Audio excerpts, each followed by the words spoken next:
Abra sua Bíblia no primeiro livro de Gênesis, capítulo 1, verso 27.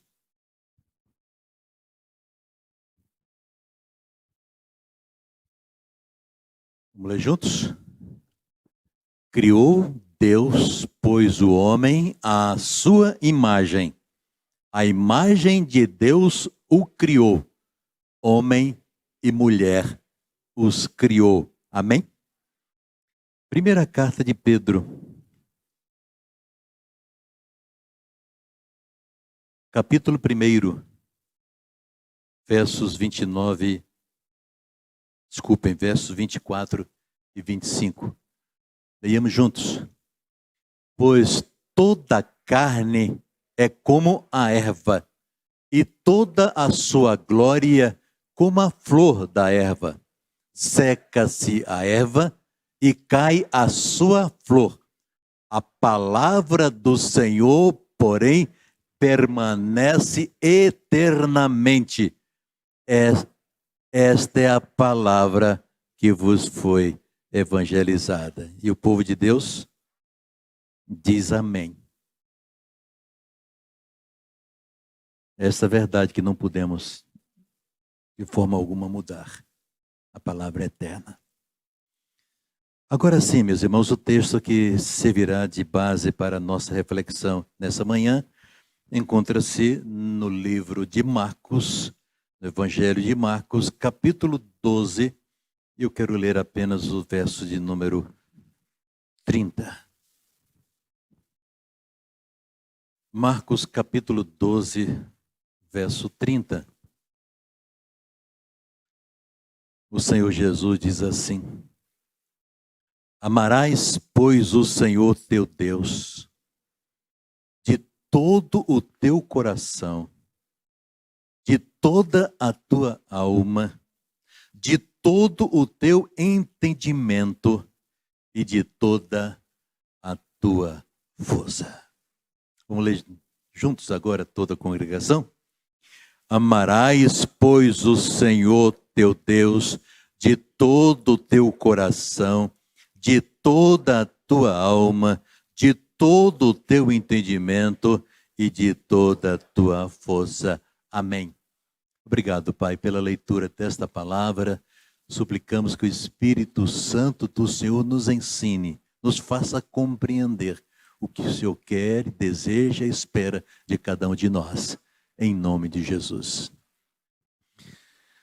Meus amados irmãos, o Senhor Jesus Cristo, na sua caminhada, sai de Betânia, vai a Jerusalém, chega ao templo e ali no templo é questionado. E depois fora do templo também questionado. Inicialmente pelas autoridades religiosas, pelos sacerdotes, pelos anciãos, que queriam saber com que autoridade Jesus Cristo estava lhes falando e lhes pregando. Posteriormente, os saduceus também entraram em discussão, querendo falar sobre ressurreição. Os fariseus, de igual modo, discutiram com o Senhor Jesus Cristo. E aí chegamos nesse texto em que um dos escribas, um dos mestres da religião judaica, um doutor da lei, ouvindo toda aquela discussão, se aproxima de Jesus Cristo e faz essa indagação. Senhor, ô mestre, qual é o principal de todos os mandamentos? Ele queria, na verdade, questionar Jesus Cristo. Ele sabia perfeitamente o que estava escrito na lei. E Jesus Cristo então responde de maneira tranquila, mas com autoridade, àquele escriba. Ouve, ó Israel, o Senhor nosso Deus é o único Senhor. Amarás, pois, o Senhor teu Deus de todo o teu coração, de todo o teu entendimento, de toda a tua alma e de toda a tua força. Portanto, em resposta a um escriba, um mestre da lei, Jesus afirmou e reafirmou o primeiro de todos os mandamentos é amar a Deus sobre todas as coisas. Hoje, se nós pararmos um pouco para pensar no que disse o Jesus Cristo, que está nas Escrituras Sagradas, nós vamos observar, meus irmãos, que nós conhecemos muito bem isso, Mas só que essa expressão passou a ser mais um ditado costumeiro, uma expressão religiosa, um dizer popular. É amar a Deus sobre todas as coisas. Sempre repetimos isso. Mas eu não sei se temos uma reflexão sincera, verdadeira, honesta, no que diz respeito ao nosso relacionamento com o Senhor, a respeito dessa verdade. O que significa realmente amar a Deus sobre todas as coisas? Com o coração, com a alma, com a mente, com as forças. Ou ainda, podemos indagar, quando é que realmente podemos afirmar, todos nós, que amamos a Deus da maneira como disse e como proclamou o Senhor Jesus Cristo? Hoje parece que o mandamento mudou. Agora o que temos é um outro mandamento que diz: amarás a ti mesmo sobre todas as coisas. No meio evangélico, no meio cristão, no meio gospel, hoje o evangelho está sendo mais visto como um benefício, como bênçãos que devemos receber, mas tem faltado da nossa parte compromisso, relacionamento sincero e verdadeiro e colocar Deus em primeiro lugar em nossa vida. É um evangelho confortável. Amamos a Deus, meus irmãos, com todo o nosso coração, quando obedecemos com sinceridade os seus mandamentos como expressão do amor, do reconhecimento de quem é o Deus e do que Ele fez e que faz por cada um de nós. Amamos a Deus com toda a nossa alma quando negamos a nós mesmos e carregamos a nossa cruz todos os dias, como o próprio Senhor Jesus Cristo afirmou. Se alguém quiser vir após mim, negue-se a si mesmo, tome a sua cruz e siga-me. Amamos a Deus com toda a nossa alma quando colocamos em primeiro lugar em nossa vida. Abrimos o livro de Atos do Apóstolo, capítulo 20, encontramos o apóstolo Paulo dizendo: em nada tenho a minha vida como preciosa para mim. Ele conversava com a igreja em Éfeso e falava que estava ali aguardando prisões e tribulações. Mas mesmo sabendo que prisões e tribulações estariam acontecendo na sua vida, ele diz: eu não tenho a minha vida como preciosa. A vida e o seu ministério era para a glória e para a honra do Senhor. Ele valorizava a sua vida não por si mesmo, mas por Cristo. E Paulo então demonstra que estava disposto a dar a sua vida por Jesus Cristo. Amamos a Deus com toda a nossa mente quando meditamos em sua palavra e a aplicamos em nosso viver cotidiano. A Bíblia, meus irmãos, não é apenas para ser lida e conhecida, mas para ser obedecida, a palavra do Senhor. Amamos a Deus com todas as nossas forças quando nos mantemos confiantes diante das adversidades, diante das tribulações, diante das perseguições. Temos a determinação de seguir, de obedecer, de glorificar o Senhor. Os apóstolos sofreram fome e sede enquanto se ocupavam da pregação, da proclamação, da obediência à palavra de Deus. Cito novamente Paulo na sua carta aos Filipenses, capítulo 4, ele diz: sei estar abatido, sei também ter abundância, em toda maneira, em todas as coisas estou instruído, tanto a ter fartura como a ter fome, tanto a ter abundância como a padecer necessidade. Posso todas as coisas em Cristo que me fortalece. Ou seja, no meio de todas as tribulações, de todas as dificuldades, de todas as adversidades, de todas as perseguições, eu permaneço firme, honrando e glorificando o Senhor, porque amava o Senhor. Os apóstolos todos, meus irmãos, foram maltratados, passaram por privações, enfrentaram acusações, foram presos, porém nada pôde separar aqueles homens do amor de Jesus Cristo. Amar a Deus sobre todas as coisas implica entregar corpo e alma ao serviço de Deus, sem calcular o preço, nem custo, nem um sacrifício do tempo, do corpo, da saúde, se o motivo é amar a Deus sobre todas as coisas. Queridos, eu creio que nós precisamos um pouco parar para refletir nessas verdades. Não devemos usar a expressão amar a Deus sobre todas as coisas se ela vem apenas dos nossos lábios.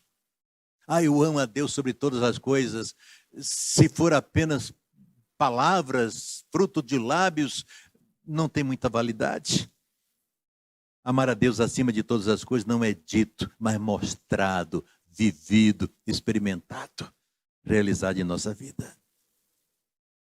Diante dessas colocações iniciais, então, eu quero conversar um pouco com os irmãos sobre essa verdade. Como é que nós devemos amar a Deus? Volta ao texto para ouvir Jesus. E Jesus está dizendo: amarás, pois, o Senhor teu Deus de todo o teu coração. Quando a gente estuda a Bíblia, coração na Bíblia é o lugar onde você tem sua vontade, suas atitudes, suas intenções e a fonte dos seus pensamentos, das suas ações e das suas palavras. O coração, segundo a Bíblia, é o núcleo de quem você é como pessoa. Seu coração é essencialmente você. Com o seu coração você escolhe entre o bem e o mal. Sua consciência envia uma mensagem se algo está certo ou errado, e o seu coração leva a escolher o certo ou o errado. Paulo colocou esse dilema, né?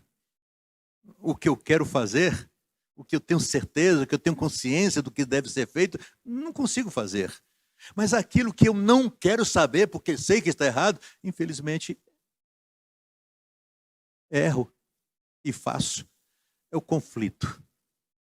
A mente diz a verdade e o coração leva a fazer uma escolha.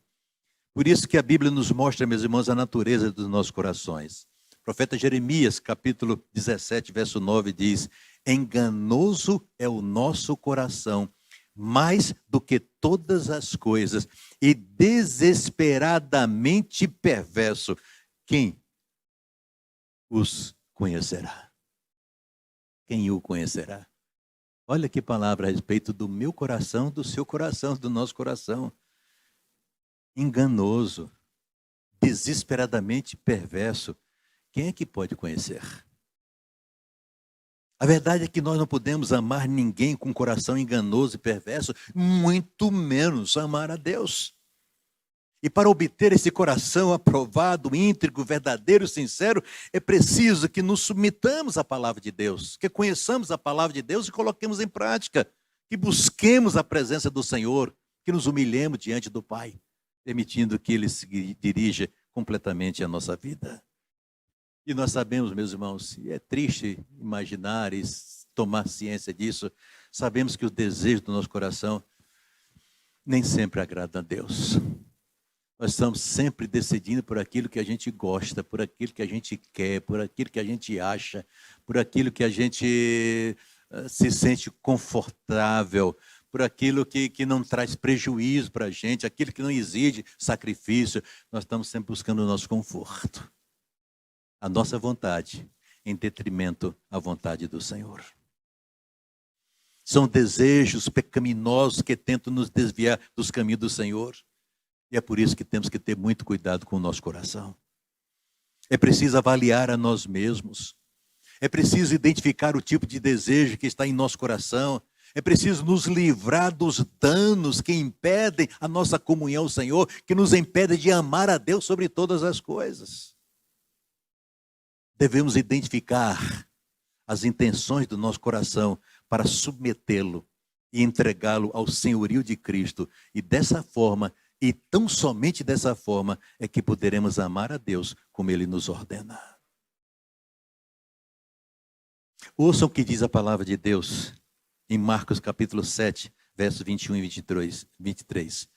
Pois é do interior do coração dos homens que procedem os maus pensamentos, os adultérios, a prostituição, os homicídios, os furtos, a cobiça, a inveja, a calúnia, a arrogância, a tolice. E aí ele complementa o Senhor: todas estas coisas vêm de dentro e contaminam o homem. É do coração. Por isso que a Bíblia mostra o coração como a fonte, como a essência do ser. Porque é no coração que nós decidimos o que fazer. E diz a palavra de Deus que, infelizmente, o mal vem de dentro dos nossos corações. E isso reflete em nossas ações. Se queremos amar a Deus sobre todas as coisas, se queremos cumprir o mandamento do Senhor, se queremos agradar o nosso Senhor Jesus Cristo, Senhor e Salvador da nossa vida, devemos nos despojar, meus irmãos, de todos esses males e nos tornar abundantes em nossos pensamentos, desejos e atitude para com Deus. humildemente nos fazendo com que esse coração seja submisso, seja cativo à vontade do Pai Celestial. Precisamos então expor no nosso coração a palavra do Senhor, meditando nela todos os dias. Provérbios capítulo 4, verso 23 diz: guarda com toda a diligência o teu coração, porque dele procedem as fontes da vida. Porque dele procedem as fontes da vida. Do nosso coração procedem as fontes da vida, mas infelizmente ele tem se tornado a fonte do mal, do pecado e da morte. E por causa disso, nós temos dificuldade de amar a Deus sobre todas as coisas, com o nosso coração. Então, meus irmãos, o primeiro grande desafio que nos é imposto pela palavra de Deus é esse. Se queremos agradar a Deus, não é através do serviço religioso, de uma tradição religiosa, ou por qualquer outra atitude que tenhamos, ainda que tenhamos boas intenções no nosso coração. Mas se queremos amar a Deus, nós temos que entender que deve ser feito com todo o nosso coração. Deus não divide o nosso coração. Deus não aceita que o coração seja dividido.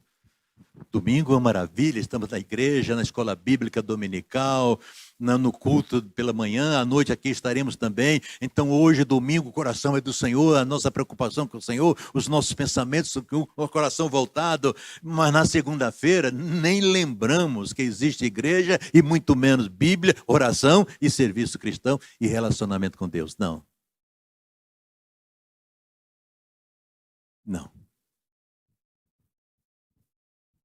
A Bíblia diz que nós somos o templo do Espírito Santo. O Espírito Santo habita em nós. O Espírito Santo não pode habitar apenas em uma partezinha do nosso coração. Enquanto o rosto está ocupado com outras coisas. Não pode ser. Amarás, pois, o Senhor teu Deus de todo o teu coração. E aí Jesus continua. De toda a tua alma.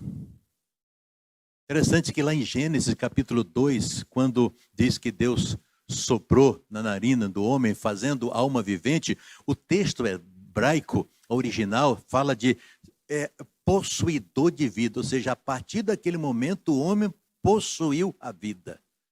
Por isso que é chamado de alma vivente lá no texto de Gênesis capítulo 12. Sendo assim, a palavra hebraica, nefesh, considerada como parte do homem que se separa do corpo por ocasião da morte, ou seja, quando o homem morre, essa parte vivente, essa vida se separa. Ora, então está dizendo o Senhor Deus que você tem que amar a Deus sobre todas as coisas, com o seu coração e com a sua alma, com o seu ser, com a sua vida. O dicionário Webster, um dicionário que foi lançado no início do século XIX, dicionário inglês, que é um dos mais conhecidos e melhores do mundo, define a alma dessa maneira. A substância, o que é a alma? É a substância espiritual, racional e imortal no homem que o distingue dos brutos. Aquela parte do homem que o capacita a pensar e raciocinar e que o torna um sujeito do governo moral. Então, essa parte vida, temos que servir a Deus com a nossa alma, com a nossa vida, como ser vivente que somos, possuidor da vida. A nossa vida tem que ser para amar ao Deus sobre todas as coisas. Apesar de ser um assunto um tanto complexo, meus irmãos, em 2 Reis, capítulo 22, verso 25, nós vemos um exemplo de alguém que tinha sua alma voltada para Deus. Está lá escrito: nem antes nem depois de Josias houve um rei como ele, que se voltasse para o Senhor de todo o coração e de toda a alma. E quando você estuda a vida de Josias, você percebe que ele colocou toda a sua vida para servir ao Senhor, para glorificar o Senhor. Então, da mesma forma como Josias, é necessário que nos voltemos a Deus, amá-lo de todo o coração e com toda a alma. Meus irmãos, se nós nos voltarmos para Deus com toda a nossa alma, Ele traz de volta mais clara consciência do que somos, do significado da nossa vida, da nossa existência. E nós seremos instrumentos nas suas mãos para a glória e para a honra dele. Quando nosso coração, nossa alma é refletida, não externamente. É por isso que o apóstolo Paulo diz: andemos honestamente como de dia, não em glutonaria, nem bebedeira, nem desonestidade, nem dissoluções, nem contendas e inveja, mas revesti-vos do Senhor Jesus Cristo e não tenhais cuidado da carne em suas concupiscências. De outra forma, Paulo explica: para mim, o viver é Cristo e o morrer é ganho. Ou seja, a minha vida pertence ao Senhor, o meu viver. Eu, como ser vivente, como possuidor da vida, coloco tudo isso para amar ao Senhor, para servir ao Senhor. É por isso que encontramos a exortação: andar em espírito e não cumprireis os desejos do coração, os desejos da carne. O coração quer um impulso, mas a vida diz: não, eu quero servir e glorificar o Senhor. Meu irmão, é você quem escreve sua vida? Ou são os desejos do seu coração, os seus medos, seus sentimentos, seus vícios e seus preconceitos? A quem a sua alma serve? A quem o seu espírito serve? O que é prioritário na sua vida? Mas continua Jesus Cristo dizendo: amarás, pois, o Senhor teu Deus de todo o teu coração, de toda a tua alma e de todo o teu entendimento. Interessante é que Jesus acrescentou aqui que não tem lá na lei o entendimento. Tem coração, alma e força. E Jesus acrescenta aqui entendimento. Fala da mente. A mente, já disse alguém, que pode ser entendida como o poder que move a alma. Ou seja, a força que nos impulsiona a fazer alguma coisa. E sabemos, meus irmãos, que nós fomos diferentemente criados de demais criaturas. Nós fomos criados à imagem e semelhança de Deus. Nós somos seres morais. Nós somos seres racionais. Nós somos seres que temos lógica, entendimento, clareza do que deve ser feito ou não. Sabemos que Deus nos dá capacidade de pensar, de raciocinar, de discernir cada situação que enfrentamos em nossas vidas diárias. Ainda que o nosso coração enganoso diga: não, é por aí, mas você tem uma mente, um entendimento, uma razão, uma lógica, uma capacidade dada por Deus para dizer: não, meu coração está me inclinando, mas eu quero é outra coisa. E decidir amar a Deus sobre todas as coisas. Os animais não possuem essa habilidade. Os animais agem por instinto. Nós somos os únicos seres que entendem, porque possuímos atributos de Deus, criado à imagem e semelhança de Deus. Ele nos fez como Ele mesmo, ser racional, inteligente. Talvez por isso o salmista, lá no Salmo 32, verso 19, escreveu uma palavra até um pouco dura: não sejais como o cavalo, nem como a mula que não tem entendimento, cuja boca precisa de cabresto e freio, de outra forma não se sujeitarão. Olha, cavalo e a mula precisam de cabresto, precisa de freio, porque senão não obedece. Apesar que teve uma que obedeceu, né? A mula de Balaão.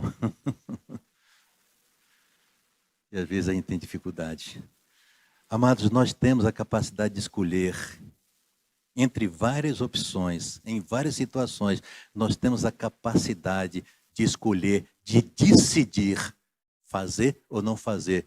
Ir na inclinação maldosa, enganosa do coração, ou escolher fazer a vontade do Senhor.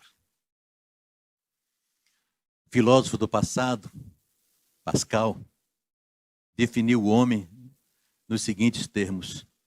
Ele escreveu: o homem é apenas um caniço, o mais frágil da natureza, mas é um caniço pensante. Mais frágil da natureza, mas é um caniço pensante. Você é um ser pensante. Deus lhe deu a capacidade de decidir, de escolher. E o que Ele quer é que nós o amemos acima de todas as coisas. Com todo o nosso coração, com toda a nossa alma, com todo o nosso entendimento.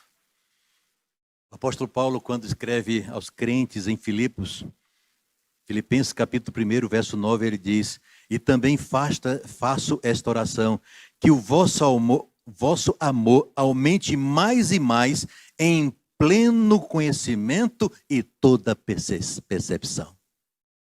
Paulo orava para os crentes crescessem, conhecendo perfeitamente, tendo a percepção clara no amor, e o amor seja aumentado para com Deus. Em Colossenses capítulo 1, verso 9, também ele diz: não cessamos de orar por vós e de pedir que transbordeis do pleno conhecimento da vontade de Deus. Coração inclinado, a alma inclinada, a mente, o entendimento, decidindo em amar o Senhor acima de todas as coisas. É isso que devemos entender, meus irmãos, as coisas que encontramos na palavra de Deus. Entender como Deus entende. E a mente é o motor da nossa alma. Com a nossa mente decidimos agradar a Deus. Com a nossa mente decidimos amar com toda a nossa capacidade de razão. O salmista no Salmo 119 diz: chega a ti o meu clamor, Senhor, dá-me entendimento conforme a tua palavra. Eu acho que é essa oração que precisamos orar também. Senhor, dá-nos discernimento, dá-nos clareza, dá-me inteligência, dá-me entendimento. E às vezes a gente não consegue entender isso, irmãos. A gente vai apresentando tantas desculpas, né? A gente até sabe o que é certo, sabe o que a palavra de Deus diz, conhece as escrituras sagradas, os mandamentos do Senhor, mas o coração que é maldoso, que é enganoso, nos inclina para o mal e nós vamos apresentando as nossas desculpas. Vamos apresentando as nossas razões. Vamos usando os mais diversos argumentos, sofismas, para fugir da nossa responsabilidade e do nosso compromisso de amar a Deus sobre todas as coisas, com o coração, com a alma, com a mente, com a inteligência. O apóstolo Paulo, no capítulo 12 da Carta aos Romanos, faz um apelo aos crentes em Roma, um apelo a nós hoje, nesse dia que se chama hoje.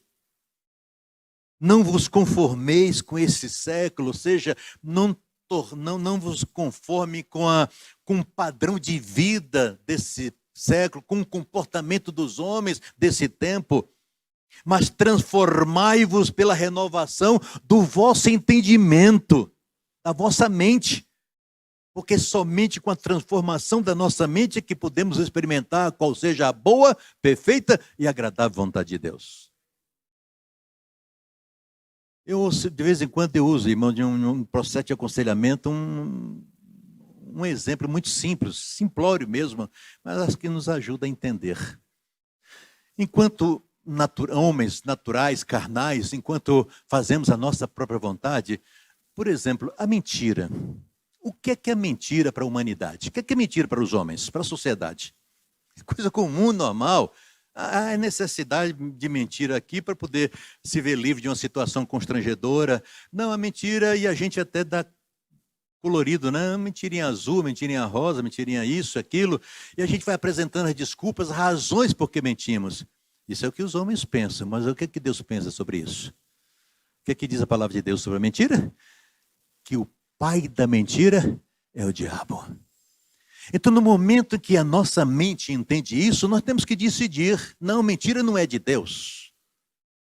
Ainda que o coração em determinado momento incline para se ver livre de determinada situação, ainda que o coração enganoso diz: não há problema, é só uma mentirinha, nós temos que reagir com a mente, com a lógica, com a razão, com o entendimento, com a inteligência que Deus nos dá e dizer: não, eu preciso e eu quero obedecer, eu quero amar a Deus e permanecer firme na verdade.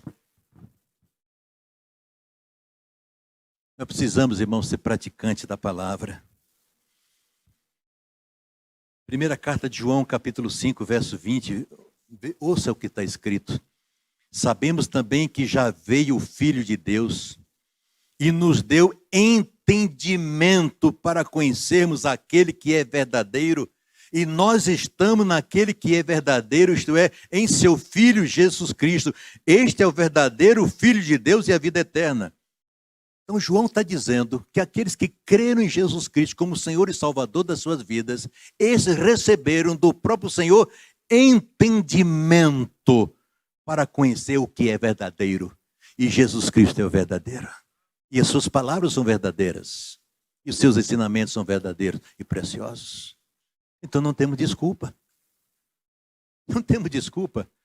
Até porque a Bíblia diz que nós temos a mente de Cristo. Pedro, na sua primeira carta, capítulo 3, verso 15, diz assim: estando sempre preparado para responder a todo aquele que vos pedir razão da esperança que há em nós.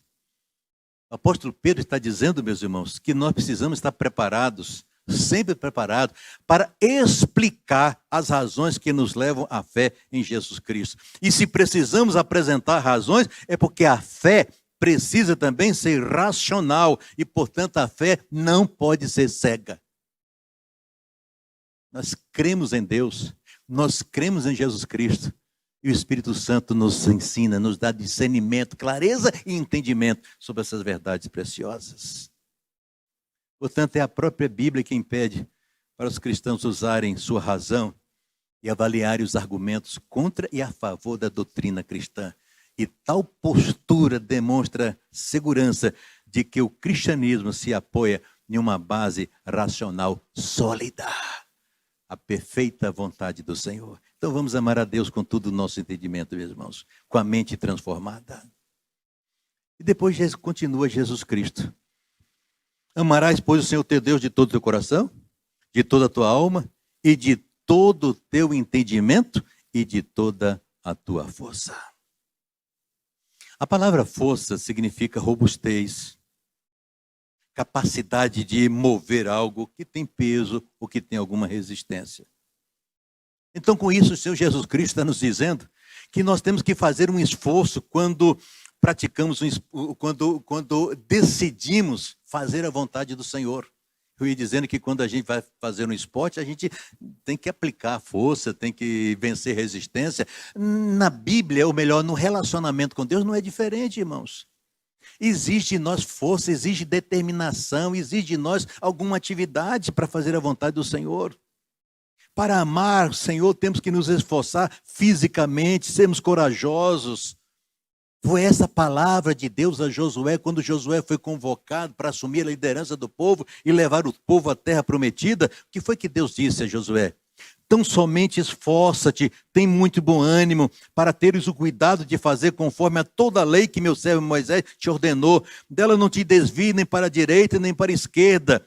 Ou seja, a necessidade de uma escolha, de uma determinação, para que prudentemente te conduze por onde quer que andares. Não se aparte da tua boca o livro desta lei, medita nele dia e de noite, para que tenhas cuidado de fazer conforme a tudo quanto nele está escrito, porque então farás prosperar o teu caminho e serás bem-sucedido.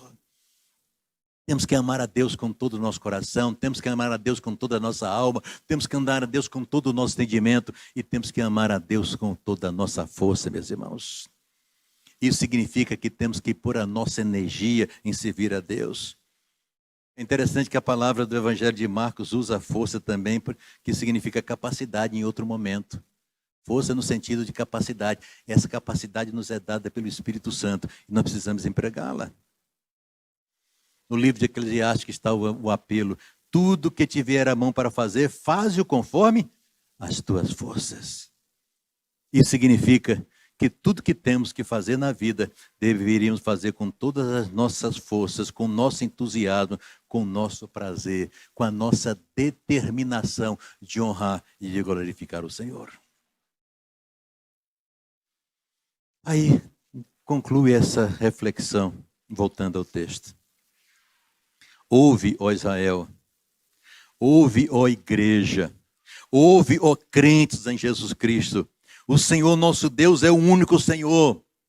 E se é o único Senhor, nós temos que amá-lo com todo o nosso coração, com toda a nossa alma, com todo o nosso entendimento, com toda a nossa força.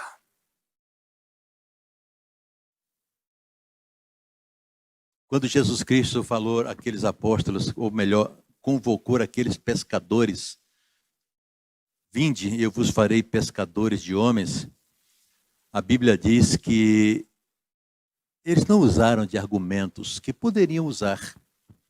Senhor, nós não podemos fechar a nossa empresa assim de um momento para outro, é preciso dar baixa no CNPJ, é preciso pagar as dívidas com os fornecedores, é preciso dispensar os empregados e ao sindicato para fazer a rescisão contratual. A sociedade que existe aqui precisa ser desfeita e precisamos falar com os nossos pais, comunicar as nossas famílias. Não, a palavra de Deus diz que eles deixaram as redes e o seguiram. Meus irmãos, nós estamos, na verdade, envolvidos em várias redes e temos apresentado as mais diversas desculpas para não amar a Deus como Ele quer que o amemos, com todo o nosso coração, com toda a nossa alma, com todo o nosso entendimento, com todas as nossas forças. Sabe por quê? Porque amar a Deus sobre todas as coisas exige da gente sacrifício. Exige anulação do eu, ou melhor, destronar o eu, a nossa vontade, o nosso entendimento, as nossas razões. Amar a Deus sobre todas as coisas é o que o próprio Senhor Jesus Cristo, cada um tome a sua própria cruz, negue-se a si mesmo. E só assim venha e siga-me. Somente assim podemos honrar a Senhor. Pois somente assim podemos experimentar todas as bênçãos espirituais que o Senhor tem para aqueles que creem nele. Somente assim podemos servir o Senhor. Somente assim podemos ser testemunhas lá no meio da nossa família, entre os amigos, colegas. Somente assim podemos chegar até os confins da terra proclamando a mensagem do Senhor, porque empregaremos a nossa força, os nossos talentos, os nossos dons e os nossos bens, para que o nome do Senhor seja honrado e glorificado. Amar a Deus sobre todas as coisas. Como é que você tem amado ao Senhor? Como é que você tem amado ao Senhor? Vamos colocar em pé, meus irmãos, nesse momento de toda a igreja e vamos orar.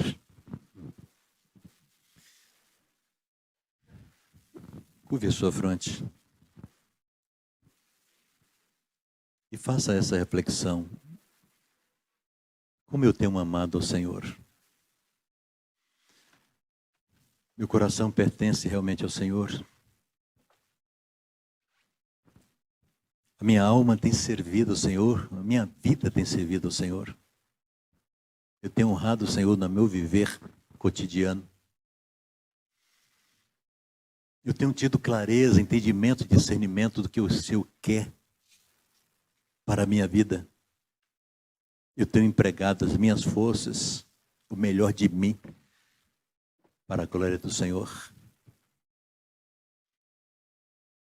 Se a resposta for sim, louvado seja Deus, expresse sua gratidão ao Senhor.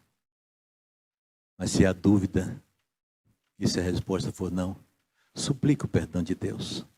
Perdoa-me, Pai, perdoa-nos.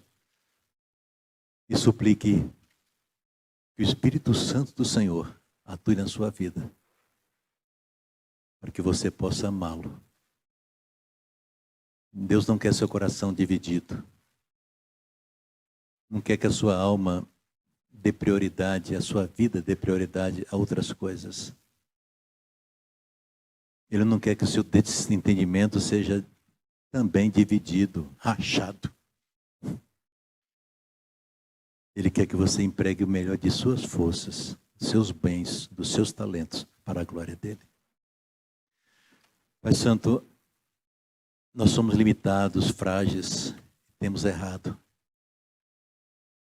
Temos frustrado muitas vezes os teus planos, Pai Santo, para a nossa vida. Temos pecado contra o Senhor. Temos nos divididos, Pai Santo. Talvez sejam muitos os ídolos do nosso coração. E nós não temos podido amar o Senhor acima de todas as coisas. Perdoa-nos. Mas suplicamos que o Espírito Santo do Senhor nos ajude, Pai Santo, e nos capacite para amar o Senhor como o Senhor quer, como o Senhor espera. Que o Senhor nos fortaleça, que o Senhor nos dê discernimento, esse entendimento, Pai Santo, que está à nossa disposição, mas temos negligenciado. Perdoa-nos e ajuda-nos. Em nome do Senhor Jesus.